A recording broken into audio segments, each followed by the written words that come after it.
It's time to take a ride on the Steelers Afternoon Drive with our co-hosts, Alan Saunders and Zachary Smith.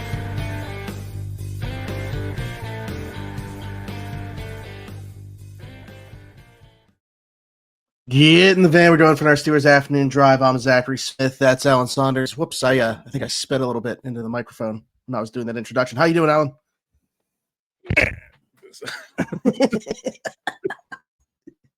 Yeah, let's just get it all out of the way now, right off the bat. Yeah. 30 seconds into this thing, we got both. Yeah, there you go. People, I mean, they had to know. I wonder what was on people's minds for the way that we were going to come into. I feel like people had to know the introduction to this podcast was going to be something to do with the incident that happened on the field. I gotta say, Ramsey cross, jab cross, no notes, perfect. Yeah, not like what you really want to be doing there, but did it well, and there's something to be said for that. If there was somebody, if he gave me a short list that I had to put together of guys from this team to take into battle with me, a fight, obviously Darnell Washington's at the top of that list. Jalen Ramsey might be number 2, to be quite honest with you.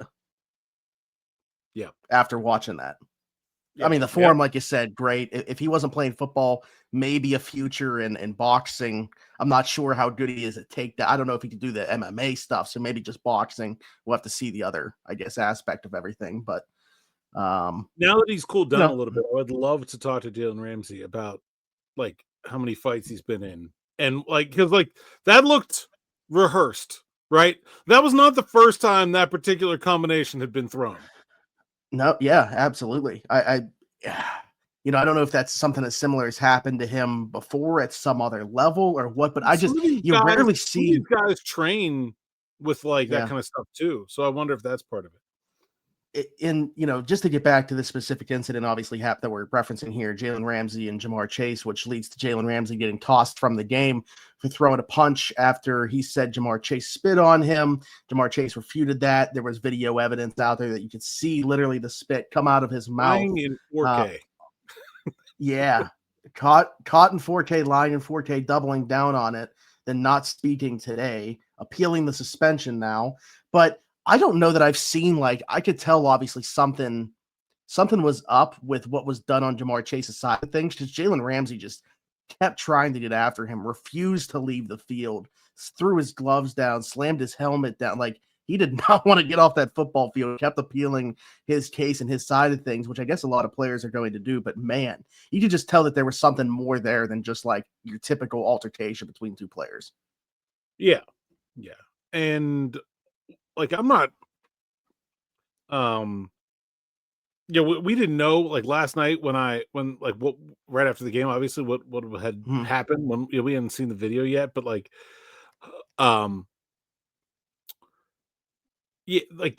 I think it's interesting that this has become such a thing, that now this is the second time this year we've had opening night. What are you doing? I just how are you thinking that you're going to get away with that on a football? I just don't. I mean, obviously, Ramsey wasn't thinking he was getting away with it. I mean, he was just fine with whatever. But, man, I don't know. It was strange. Yeah, pretty clearly. Wasn't mincing words after the fact. He said, F football at that point. If somebody spits on me, it's up.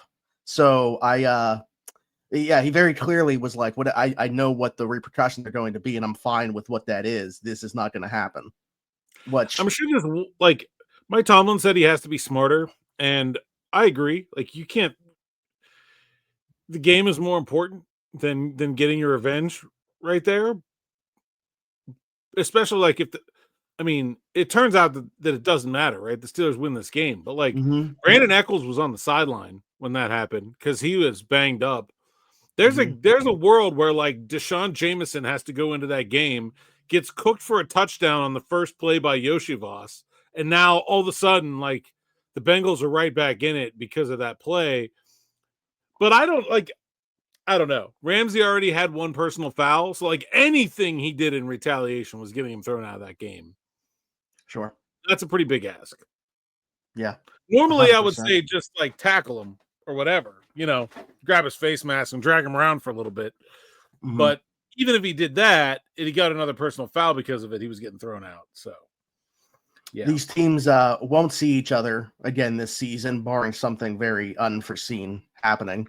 I'm very curious as to what their matchup looks like next season, assuming that, Jalen Ramsey's still in the fold for the Steelers. Obviously, Ja'Marr Chase will be in the fold on the Cincinnati Bengals side of things.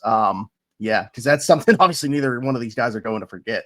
Even in this game, I felt like after that happened, like Joey Porter Jr. makes a tackle on Ja'Marr Chase. It seemed like they were still kind of carrying that over and letting him know, like, hey, like, that's not going to fly. Like, Jalen might not be on the field anymore. We're all still here and coming after you every single time that we can, every snap. So I appreciated the temperament that we saw, obviously, along with just the way that the defense played. Man, James Pierre, tip of the cap. Kyle Duggar, tip of the cap. Terrell Austin, tip of the cap. I think what gets lost a lot of the times, Alan, is like people have these overarching thoughts or narratives that are largely true, right? Like this defense has certainly been disappointing for the majority of the season. It's completely fine to have the opinion that this team should have, or after the season should move on from Terrell Austin. But that does not mean that you can't tip your cap when it is warranted. And with yesterday's performance, certainly warranted. Yeah. Yeah, I think it was a good game plan. I honestly don't. They did run some more two-man, which I have been sort of banging the drum for. Yeah. But it wasn't like some kind of crazy. It's not like they like came out on some unheard of defensive scheme, or they did stuff they never did before. They stopped doing things they always do. They just played defense. It wasn't. Mike Tomlin was asked about, what kind of adjustments do you make? And I give Terrell Austin credit, but I mean, I think it was mostly just guys played better, and James Pierre and Ramsey at safety. I think it was the personnel mix more than it was anything else. Yeah. Which to me, though, still is they deserve credit for doing so. Sure. Because how many times have we talked about the move to Ramsey at safety in the middle of an onslaught of what appeared to be passes against their cornerbacks? I mean, if you look at those games leading up to the Colts game where they moved Ramsey, I think most of the people would say that the bigger issues were the plays of the corners, not the safeties. And the Steelers were like, no, it was the safeties. Cut Juan Thornhill, bench Chuck Clark, bring in Duggar, move Ramsey, identify the problem, fix the problem, and everything else kind of takes care of itself. Like, that's where the genius is here. It's not in what defense is being called when. Which was a necessary move, but like for how many times we've gotten on them about maybe being a bit too headstrong and too too much faith in what has worked in the past but might not work now, an unwillingness to make those adjustments that we're talking about personnel wise. I think they should be commended for doing so, like you're talking about, in the middle of a season to do it. And you look at the turnaround that this defense has made the last 3 weeks with the addition of Kyle Duggar, with moving Jalen Ramsey to free safety, now playing James Pierre more. That's kind of where I want to go next. I mean, how do you not just let James Pierre cook out there going forward? I mean, you get Darius Slay back into the fold at some point. Obviously, good to have as many healthy, capable bodies. Obviously, Asante Samuel Jr. waiting in the wings as well. But, like, how do you go away from James Pierre after what you saw yesterday? Like, I mean, I don't think I would as a plan A. I think those other guys are better in different schemes, especially Slay is much more of a zone kind of corner. I think him that being there gives you the opportunity to throw some, just play the matchups, right? And say, like, okay, well, maybe there's a number one wide receiver that we don't feel like we have to double cover the entire game, or maybe we want to have some single coverage over there, or some more traditional zone coverage. And then maybe you'd rather have Slay out there than Pierre on a guy like, I'm trying to think of an example, someone who's coming up here. Zay Flowers. Okay. Right. Like a different kind of receiver. Right.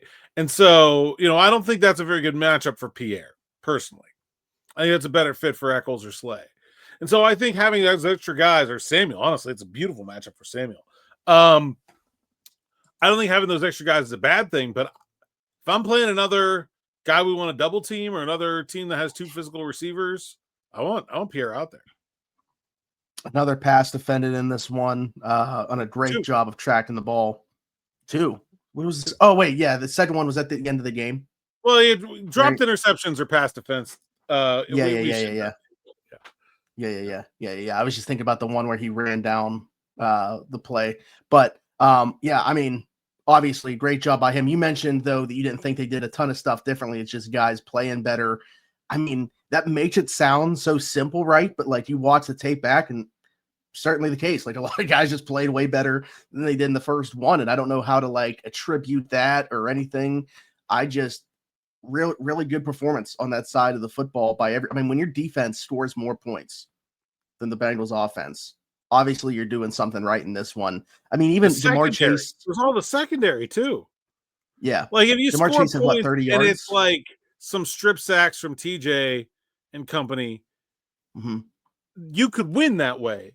But I don't think you would say, well, they fixed all those issues with in such a demonstrative fashion. You know what I mean? Like clearly the issues the first time around against the Bengals were about the secondary. If they beat them with the pass rush, you would say, yeah, but those secondary issues are still going to pop up as soon as the pass rush doesn't get home anymore. This was something completely different. With talking so much about the secondary as we have, and I think there's so much attention on, I think the other things maybe get lost. Obviously, just one sack in this game by Nick Herbig, but I thought the pressure definitely changed the way that Flacco played in this one compared to the first one a little bit. Chase Brown had a couple, bigger runs, if you will, certainly more explosive plays in this one than they've had in the past, other than that first game against Pittsburgh. What did you make about the play of the front seven? I thought they tackled reasonably well. I thought they really did a nice job of getting to the flat. That was an area where like they did not really get hurt as much. They covered Noah Fant much better. And they did give up some third and medium completions on like some catch and run stuff. But I thought really in general, they did a really nice job. They pressured Flacco. They did not, just one sack and Nick Herbig with a nice clean win off the edge. But you could tell there were many plays, obviously the interception to Duggar first and foremost, where Flacco was feeling the pressure. There were some throwaways that he had to move around the pocket. He just did not ever look as comfortable as he did in that first game. And I think that's a credit to the pass rush, who wasn't necessarily getting home, but was able to impact the game nonetheless. I don't know that I have really anything to say about this other than just like the guy played more than I would have expected in this matchup, because when I asked about him, you were like, yeah, not sure it's a great matchup for him, and I would have agreed, but he did play 22 snaps on defense. Malik Harrison, just kind of wanted to bring that up because, like we said, didn't think this is necessarily a matchup to see him a bunch. I thought, obviously he's a better run defender than he is pass coverage guy, so would it make sense for him to see a bunch of action? So I was surprised to see, I could tell he was on the field quite a bit live, but he played 22 snaps. They ran some just straight up 4-3 defense in this game, which I mean, they've been sprinkling in a little bit. That they've gone to it here and there, but that's interesting. I want to dive more into that maybe as we go through the week here, because we haven't seen a lot of that. But I mean, Harrison is a perfect strong side linebacker for a 4-3 defense. I mean, now they're really small up front to play a 4-3 defense with, especially with Herbig in there. And why? I mean, that they're too small, but it's an interesting and they ran a bunch of the 3 outside linebacker package too. So the front they definitely approached differently than the last time out against the Bengals. And obviously we don't want to start, previewing and predicting this next matchup against the Bears. But before we flip to the offensive side to talk about obviously the injury on that side and things going forward there, I did want to ask how much about what you feel like the game plan was, what they were successful at doing in this one could be carried over, whether that is, just this Bears game or going forward. No, I mean, you're not going to get a tougher matchup in the secondary than the Bengals. You're just not. So absolutely. I mean, it's so funny because they built this secondary to beat the Bengals, and the secondary they built to beat the Bengals completely failed. And then 3-4 weeks later, they come at it with plan B, and something that didn't look at all like the secondary they built ends up coming through and doing maybe the best job anybody's done all year against those Bengals receivers. Yeah. If at first you don't succeed, Try again. So they didn't build the secondary to beat the Bengals. They rebuilt after the first one failed. That's a good point. All right, let's flip the script, talk about the offense. The quarterback that finished this game against Cincinnati Bengals was not the quarterback that started it. And by the way, doesn't this just kind of go along with what's been happening with my bold predictions? Literally the opposite of everything that I say keeps happening. Said Joe Flacco wouldn't finish the game. No, your Jalen Warren bold prediction was this. Oh, my gosh. I mean, if he doesn't try to go Antonio Brown on DJ Turner, he might have gotten it. Yeah. I think he wanted that. He wanted the contact there. This close. Yeah, I got the wrong safety yards for my interception. Yeah. But leading up to this, my predictions have been pretty much the opposite of what has actually happened. My defensive one of knocking Flacco out happened because it wasn't Joe Flacco that couldn't finish the game. It was Aaron Rodgers with his wrist injury. You got close with that one too. I mean, I think he was in some pain after TJ. He was wincing warming up. They showed on the he had some kind of shoulder thing that he'd been bothering him, and then TJ certainly didn't make it any better. So Aaron Rodgers doesn't finish this game. We'll see if he can get back. Any more information since obviously you talked on the morning rush about Mason, obviously the post game, and we didn't know the full picture there about what was going on with Aaron. As we sit here right now, that left wrist injury, what do we make of it? Do we know about what we think the timeline could be? I don't think it's major.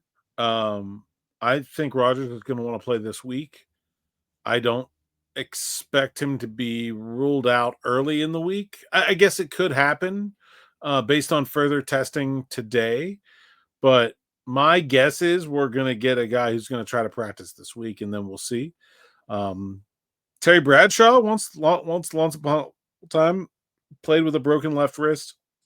Obviously, he wasn't in the shotgun, so I think that's probably the big difference there that you have to worry about is being able to feel the shotgun snap. But if he can do that, I don't really see why he couldn't play. And then you just have to see how it affects him. You never really know until you try it. But from everything I've been told, he wants to play badly and is going to try to do everything he can to play this week. I mean, the Hallis McCaskey family technically owns the Chicago Bears. But I feel like everything that they do as an organization has to be signed off on by Aaron Rodgers because of what because he owns 2/17. For the he's owned 2/17 of the Chicago Bears for a while now. Mm-hmm. I mean, if there is if you were making a short list of games circling them before the season, right? Jets, Packers, this one. Bears number 3, clearly. So if he can play, I know he's going to want to play. And it's not on his throwing wrist, so I guess if there was going to be one of them that was going to be hurt, it would hopefully be this one. I just played with some kind of separated shoulder in his non-throwing arm. I mean, I feel like this won't be as bad as that, right? Yeah, right. Okay, let's talk about the other guy. Should he not be able to go, Mason Rudolph, who filled in admirably in relief yesterday, and I say that. The one throw to Roman Wilson, which was I thought his best throw, some pressure in his face. I thought his best throw. Yeah. It's pretty. Other than that, a lot of 2.7 average depth of target on his throws, a lot of check downs, just getting the ball to the first read, which is absolutely fine. Operated the offense exactly how it should have been from that point forward. He didn't do anything world beating, in my opinion. He did not make this a QB competition, but I tip the cap to him. As a backup quarterback, you always got to be ready. Mason Rudolph was certainly that yesterday. He was ready. Lost Jalen Warren at the same time. Didn't freak out. Didn't lose their minds. Credit to Arthur Smith for keeping things simple. I think Mason Rudolph just checked down a lot. And it's funny because I think Aaron hadn't been doing that. Right. He'd been turning down a lot of check downs. Yeah. And so in some ways, it was a very effective counter to what the defense came into the game expecting to see. I don't think that you can only put on tape a game full of what Mason Rudolph did in the second half of that game and say, this is our offense, you can't stop us. you got to push the ball down the field a little bit more. But the one he did throw, man, that throw to Roman, I went back and watched that a couple times. First of all, great route by Roman Wilson. I don't know how many times I've said that sentence. He was somebody, I think it was DB, like tweeted the link, and it was like, oh yeah, 3 guys went to DK Metcalf. And if you just kind of look at it, that's what it looks like. But actually, Roman just beat his guy so badly that he was still running toward DK. Like it was like a like kind of situation. And so he wasn't going to DK. He just got cooked trying to stay with Roman Wilson, and Rudolph threw the ball before he was out of his break. So that was very pretty and very nice to watch. The rest of it is a lot of guys running some yak. Nice job by, was it Freiermuth on the one? Washington obviously had 2 big ones. And Kenny Gainwell had the big screen and then the touchdown. All of that, most of the yards are the guys with the ball are doing the heavy lifting. But I think it was very effective.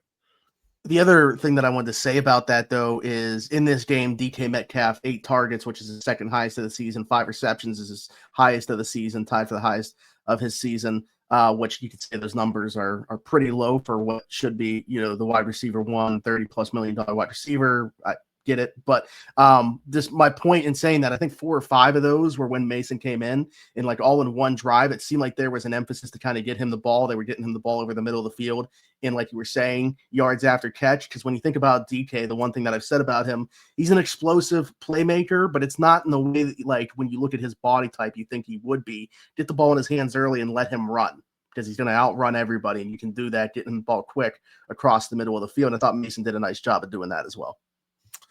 They did not use Pat Freiermuth or Calvin Austin very much in this game, but I thought they did a good job of using them to create space, especially Freiermuth, who I thought the Bengals were really going to key on.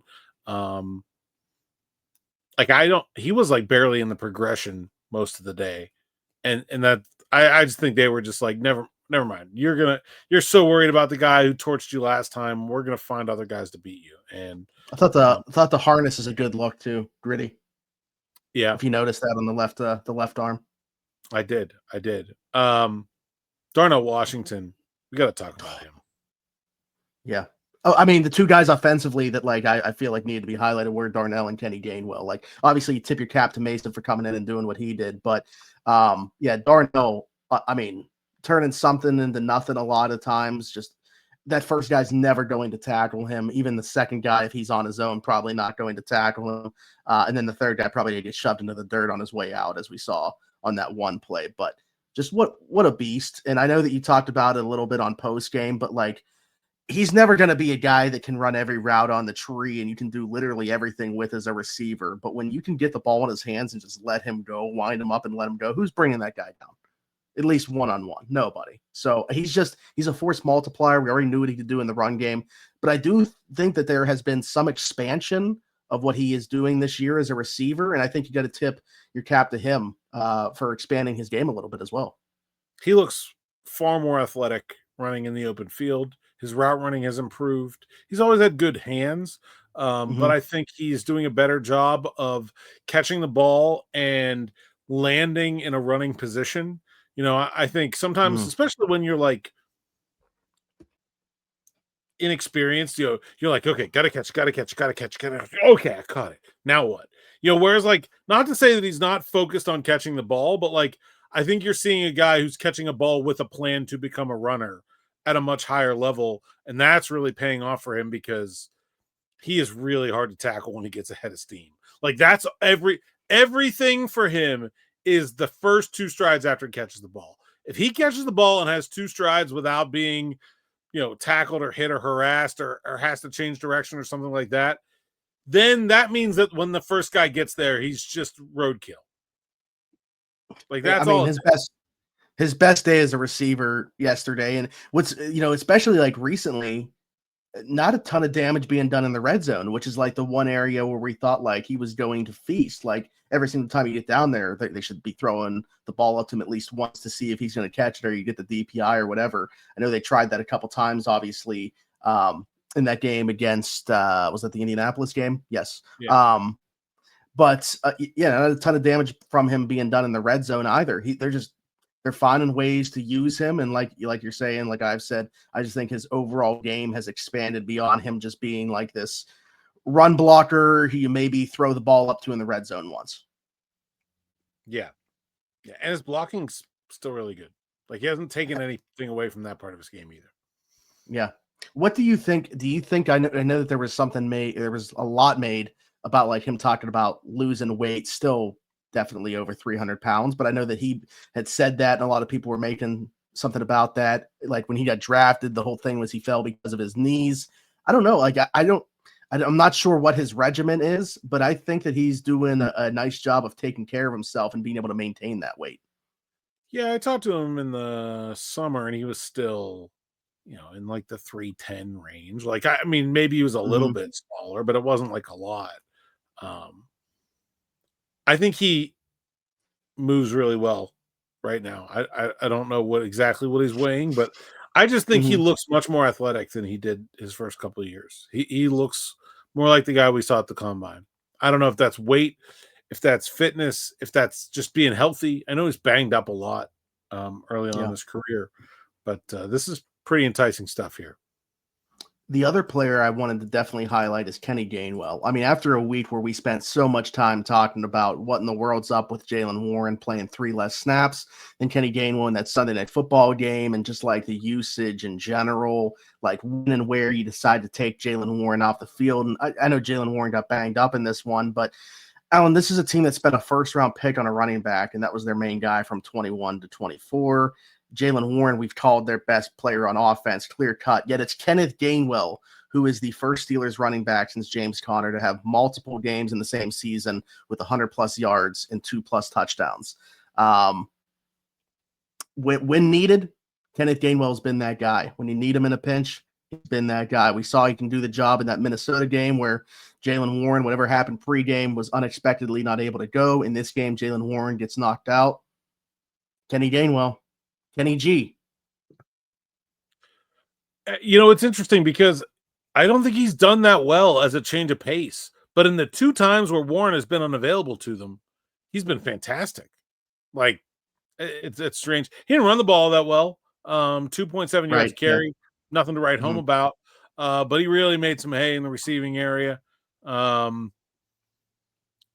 This Bengals defense is just so bad. I mean, yeah, you highlighted Barrett Carter specifically. My goodness, my God, dude! If I was a Bengals fan, I'd be number 49 was the best player on the Steelers, and by that I mean number 49 on the Bengals defense. He's in every Steelers highlight. Yeah, and so I just feel like look, DJ Turner's the one good player back there. Just stay away from him, and everybody else will screw it up, and that's exactly what happened. That's very true. I'll be honest. Like I know he didn't touch the ball a bunch, ended up just being 5 carries, 15 yards, but he had some of that come back on that face mask. Obviously, Caleb Johnson, I thought looked okay as a runner too. I don't know that Jalen Warren's going to miss any time. It seemed like it was largely precautionary with him not returning. But if you had to go against this Bears defense, which is also not good, I don't know how many people you might just see that record and think that the Bears are playing super well week in and week out. That defense is the 2020 Steelers-iest record I've seen in a while. Yeah. I'd feel good about them if for whatever reason Jalen Warren wasn't able to go in this one. I'd like to see, despite that game we just talked about from Kenneth Gainwell, I would love to see a heavy load of Caleb Johnson if Jalen Warren was not able to go. Yeah, I would. I think Caleb Johnson, especially like I want him to get some of those first and second down carries and let just like Gainwell be the third down guy. But I think he could be really good. It's never been about the running. It's just been about the other stuff. We're already at 30 minutes. I do want to get at least one question in here. This can be we got time. This can be a fun one because this is from Randy Tobias, and he needs to know what the difference is between a Chicago Italian beef and a Philly cheesesteak. Oh, well, it's hugely different. So a Chicago Italian beef, the entire roast is cooked, and then shaved very thinly, and then dipped in like a broth, and then the whole sandwich is put together, and then mostly you can order it not be done this way, but then the whole sandwich gets dipped in the broth. So like the bread, which is really crunchy and crusty, gets some like sog to it, and then there's usually some kind of either hot or sweet peppers on it, and no cheese traditionally in a Chicago beef. So like I grew up, and I don't know if this is like everywhere in Pittsburgh, but I grew up getting Italian beef sandwiches. Actually, my brother-in-law's family had a place in Jeanette where we used to get them from all the time. Not just a Chicago thing, although Chicago is kind of a place where it's very specific and famous and that kind of thing. But that's a Chicago-style Italian beef sandwich. And then, I mean, I think everybody knows what a Philly cheesesteak is. I think pretty popular in Indy as well. Conversations that I had with a couple people in Indianapolis. Indy's takes a lot of the culture. You can get deep dish pizza in Indy too, so that makes sense. Okay, yeah, it tracks. Okay, yeah. Obviously, I mean, the pork tenderloins. That's Indiana's thing. Although Iowa does that too, but that's their thing. If you haven't, and you are looking for a show, The Bear on FX is about the Chicago unbelievable restaurant. Great show. It's very good. As someone who used to work in the restaurant industry, it is extremely, almost like frighteningly accurate, and also just very well acted. And I can't remember the guy's name now. Jeremy Allen White. Allen White is the lead. Does a very nice job. So also, some folks might remember him from Shameless, another great show that I am a massive fan of. I would say to your point, Bruce Springsteen movie. Yes. I would say to your point about the accuracy of somebody else that was also in the restaurant business for a bit. I would compare The Bear being the accuracy of that to the way that people talk about the hospital lifestyle with The Pit on HBO Max, which is another fantastic show. Yeah. Yeah. It's not sponsored, by the way. As someone who it kind of brings the old feelings back a little bit. Like it's very good. Very, very good. And then another real for one more here. Yeah. All right. Well, I was just say, I don't know if we talked about this one yet. I know you hearted it from a few days ago, but I don't think we would have done an episode since. Ralph was curious what the situation would have to be with Trey Sermon coming back to the practice squad. Like, can he be elevated again multiple times to the 53, or is he still out of elevations because of how it previously was? Doesn't start over, so he has to go back to the 53 to play another game. Okay. P-Town said, question here, why can you only have 47, 48 players activated on game day if an NFL roster set at 53? This is so teams with minor injuries can play one another on an equal footing. Basically, if you didn't have that, then either guys would have to go on the injured reserve or their team would have to play a man short. So, if I have a hamstring injury that's going to keep me out a week or two, but the team I'm playing is fully healthy, if you're playing 53-man rosters, then my team's going to have to play a man short. So it just keeps teams from having to put guys on the injured reserve so they can deal with minor injuries and play on an equal footing. And that's a good stopping point, because the other questions are related to Aaron Rodgers, maybe big game hunting, as you talked about with Mason. Just, maybe we should give him more credit for being willing to take those checkdowns in that first read, not big game hunting. But we'll talk about that more tomorrow. Obviously, have Tomlin Tuesday and whatever comes of that to discuss as well. We're about to do our SN Plus subs only live stream. Hopefully, a bunch of you are going to be in there for that. But Alan, until then, tell the people they can find you. Saunders _PGH on X, Instagram, TikTok, and Blue Sky. PGH Steelers Now site's account, SteelersNow.com. Go there. If you are watching this, it is already too late to get signed up in time for the live stream. Although you might catch the very end of it if you're really, really hustling. But you can still watch the archives of that and all the rest of our subscribers' live streams and all the rest of the best content from me, DB, the rest of the Steelers Now team. Go over to SteelersNow.com, click the membership tab in the top right. Also, you get an ad-free reading experience, which is the best. Actually, right now I'm looking at the site and I'm not logged in, and you got like Hertz, you got like some Lucky Duel Casino, you got like it just all you want is Steelers, right? You don't know that other stuff. Just go sign up for the subscription. And when we do things like go to Chicago and all the other places I go, and by the way, I've been sort of mapping out my plan for the after season coverage a little bit. Ooh, it's going to be busy. It's going to be busy. So the subscribers are really important for us to know that we have that income coming that we can count on when we're talking about making travel plans and things like that. And of course, anyone can subscribe, hit that bell for notifications. Smitty, we crossed a big number this weekend. We have been charging and climbing and beating down the door of that 17,000. And I went this morning, I booted up the computer, and for some reason, I guess my computer updated.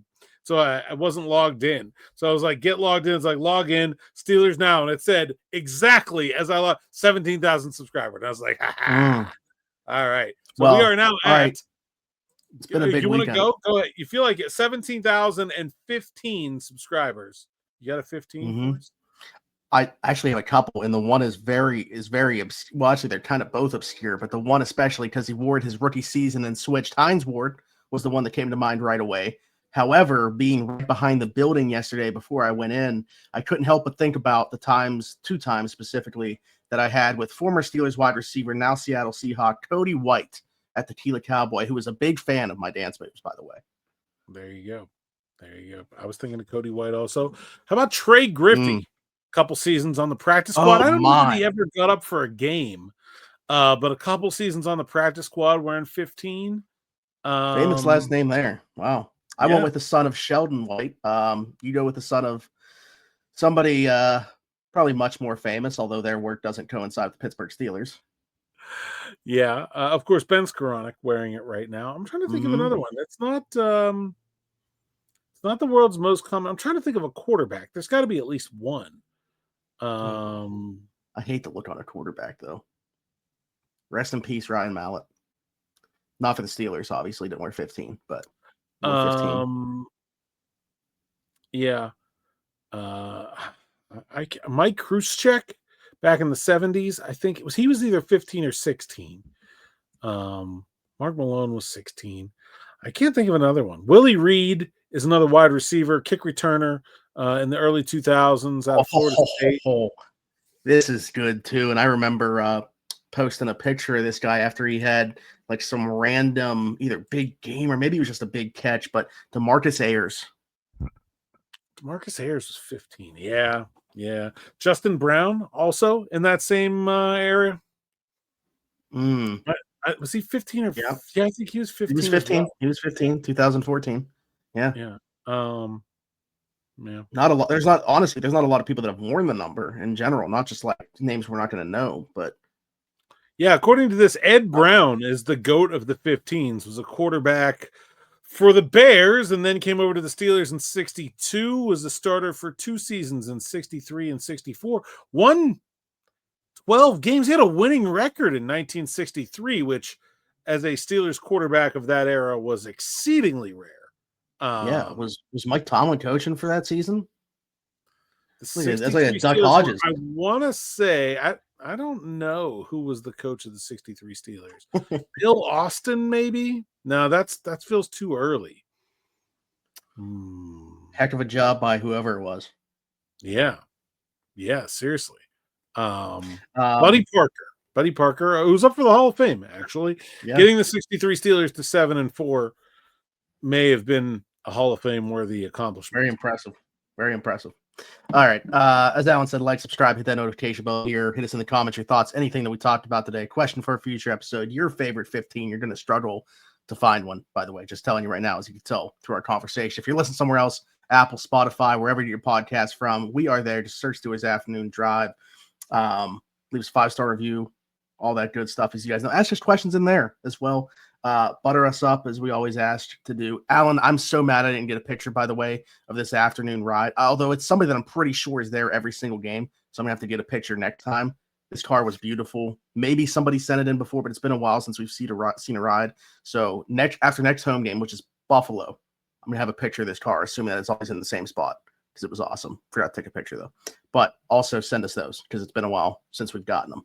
And then you'll find me everywhere, Zachary Smith, PGH, Alan Saunders, and myself. Thanks for jumping in. Take another ride on the Steelers Afternoon Drive.